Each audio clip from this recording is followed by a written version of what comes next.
تخيل معايا تدخل سجن بإرادتك، مش عشان جريمة، لكن عشان شهادة وفرصة تبدأ حياة جديدة. وده اللي عمله بطلنا النهاردة جورينج. جورينج دخل مكان غريب جدا اسمه الحفرة، واختار ياخد معاه حاجة واحدة بس، وهو كتاب دون كيخيتو، لأنه كان لسه شايف نفسه شخص مثقف وحالم بحياة أفضل. قبل ما يدخل قابل موظفة اسمها إيموجيري، وهي اللي كانت مسؤولة عن إدخاله، وشرحت له النظام بشكل بسيط، لكن الحقيقة طبعا كانت أبشع. أول ما بيفوق بطلنا النهاردة اللي هو جورينج، بيلاقي نفسه في زنزانة خرسانية ومعاه راجل عجوز اسمه تريما جاسي. تريما جاسي كان فاهم المكان كويس، وكان بيشرح له كل واحد هنا بيكون مسموح له يدخل بحاجة واحدة بس. هو اختار سكينة عشان يقدر يعيش. السجن متكون من مئات الطوابق، وفي كل طابق فيه شخصين مع بعض بس، وفي النص فتحة ضخمة بتنزل منها منصة أكل كل يوم. الأكل بيبدأ من فوق وبينزل لباقي الطوابق تحت، لكن المشكلة إن كل واحد بياكل اللي هو عايزه من غير ما يفكر في اللي تحته. جورينج في البداية كان شايف إن الحل سهل، إن الناس تقسم الأكل بالعدل بينهم، لكن تريما جاسي قال له بوضوح إن ده عمره ما هيحصل. ومع أول نزول للمنصة جورينج شاف الحقيقة: أكل فاخر لكن متبهدل، والناس اللي فوق سايبة فوضى وراها.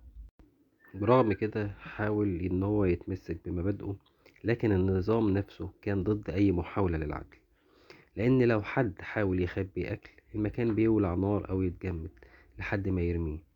وده اللي عمله جورينج لما خد التفاحة وحطها معاه، ولكن رماها تاني. مع الوقت اكتشف جورينج إن الطوابق بتتغير كل شهر، ممكن تبقى فوق وفجأة تلاقي نفسك في القاع. وهنا كل حاجة بتتغير. في يوم جورينج يصحى يلاقي نفسه مربوط، وتريما جاسي قرر ياكله، لأنه شايف إن دي الطريقة الوحيدة للبقاء. في اللحظة دي جورينج اضطر يقتله عشان يدافع عن نفسه وعشان يعيش. لكن من بعدها تريما جاسي بدأ يظهر له في خياله كأنه صوت البقاء أو الجانب المظلم جواه. بعد كده تظهر مفاجأة غريبة: إيموجيري الموظفة اللي كان قابلها قبل ما يدخل السجن بقت معاه جوه السجن. هي كمان كانت مسموح لها تختار حاجة، واختارت كلبها لأنها كانت لسه محتفظة بإنسانيتها. حاولت تقنع جورينج إن الحل هو العدل، وإن كل طابق ياخد نصيبه، لكن الواقع كان أقسى، والناس رفضت تسمع. ومع الجوع إيموجيري فقدت الأمل، وفي النهاية قررت تنهي حياتها بنفسها. وفي نفس الوقت كانت في شخصية غامضة جدا اسمها ميهارو، بتنزل وتطلع مع المنصة وتهاجم أي حد يقرب منها. والكل كان فاكرها مجنونة لأنها بتدور على بنتها، وإن مفيش بنت أصلا. لكن الحقيقة كانت غير كده. بعد كده جورينج يقابل شخص اسمه بهارات، كان بيحاول يطلع لفوق باستخدام حبل، وكان مؤمن إن فيه أمل. وده يبان حتى من اختياره للحبل، كأنه رافض يستسلم.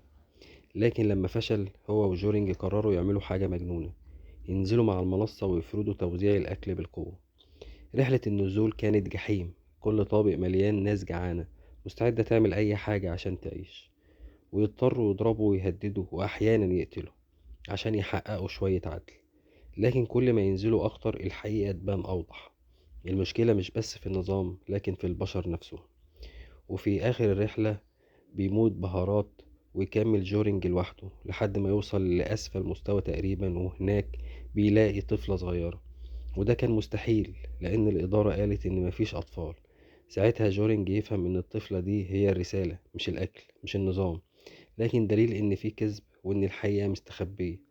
وفي اللحظة الأخيرة يحط الطفل على المنصة عشان تطلع لفوق، وهو يقرر يفضل تحت، كأنه أخيرا فهم كل حاجة. النهاية بتسيبنا نفكر: كل واحد دخل بحاجة تعبر عنه، لكن السجن كشف حقيقته.